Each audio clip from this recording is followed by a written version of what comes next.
உன் கண் உனக்கு இடரல் உண்டாக்கினால் பிடுங்கி போட்டுருப்பா, கை உனக்கு இடரல் உண்டாக்கினால் வெட்டி போட்டுரு.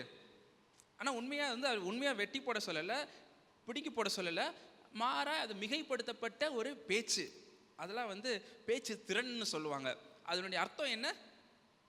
எதெல்லாம் நம்மளுடைய பாவத்திற்கு உட்படுத்துதோ அதையெல்லாம் எரிந்து போட்டுரு. உங்கள் மொபைல் உங்களுக்கு பாவத்துக்கு உட்படுத்தப்படுது அப்படின்னா ஒதுக்கி வச்சிரு. ஏன் அப்படின்னா கண்ணு போனால் கூட பரவாயில்ல, உன் வாழ்க்கையை விட்டுறாத. பாவம் அவ்வளவு கொடியது, பாவம் அவ்வளவு கொடியது. உன் கண்ணே நீ இழந்தாலும் பரவாயில்லை, இந்த பாவத்தில் மாட்டிக்கொள்ளாதே. அதனால் பாவம் மிக கொடியது. ஆதலால் அந்த பாவத்திற்கு வழி நடத்துகிற உன் வாழ்க்கையில் எதுவாக இருந்தாலும், சிலருக்கு தவறான ரிலேஷன்ஷிப் ஒரு காரணமாக இருக்கலாம், சிலருக்கு பல காரணங்கள் இருக்கும் அவங்களை பாவத்திற்குள்ளாய் வழி நடத்துகிறதுக்கு. அவையெல்லாம் எரிந்து போடு. அப்படியாய்தான் நாம் புரிந்து கொள்ள வேண்டும் இயேசுனுடைய போதனைகள். ஸோ ஆண்டவர் அதை சொல்றதுக்கு மிகைப்படுத்தப்பட்ட ஓவர் ஸ்டேட்மெண்ட்லாம் ஆண்டவர் இயேசு உபயோகப்படுத்தி இருக்கிறாரு. நிறைய